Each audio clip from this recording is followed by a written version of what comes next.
Inilah kisah ulama yang pulang membawa banyak harta, tapi sang ibu justru mengusirnya. Peristiwa ini terjadi pada abad kedua Hijriah di wilayah Makkah Al-Mukarramah. Pernah hidup seorang ulama besar bernama Imam Syafi'i, penggagas mazhab Syafi'i yang diikuti oleh sebagian besar umat Islam di Indonesia.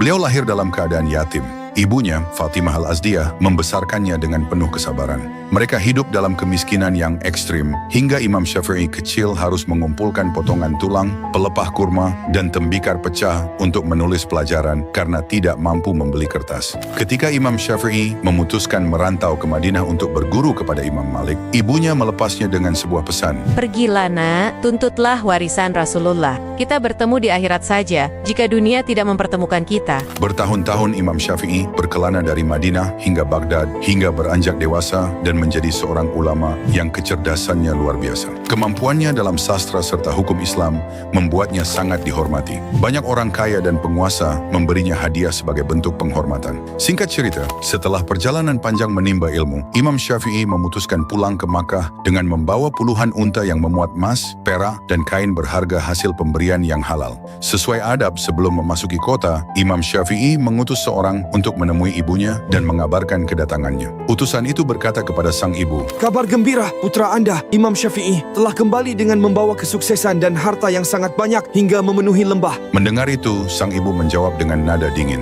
Katakan padanya, aku mengirimnya pergi bukan untuk mencari harta, tapi untuk mencari ilmu. Jika dia pulang hanya untuk membawa dunia, sampaikan padanya bahwa dia tidak diizinkan menginjakkan kaki di rumah ini. Saat pesan itu sampai ke telinga Imam Syafi'i, beliau menangis. Beliau menyadari bahwa ibunya sedang mengingatkan tujuan awal, niat dalam menuntut ilmu. Tanpa ragu sedikit pun, beliau memerintahkan orang-orang di sekitar gerbang kota. Wahai penduduk Makkah, siapa yang butuh unta, ambil. Siapa yang butuh emas, ambil. Siapa yang butuh kain, ambil. Dalam hitungan jam, harta yang dikumpulkan bertahun-tahun itu ludes dibagikan kepada fakir miskin di pinggiran Makkah. Beliau hanya menyisakan tumpukan kitab, catatan ilmu, dan pakaian yang melekat di badan. Imam Syafi'i kembali mengirim utusan. Katakan pada ibuku, hartanya sudah habis dibagikan. Yang tersisa hanyalah Syafi'i dan ilmunya. Mendengar itu, tangis sang ibu pecah. Beliau membuka pintu rumahnya lebar-lebar dan memeluk putranya seraya berkata, Sekarang, ibu rida padamu. Inilah harta sejati yang ibu harapkan darimu.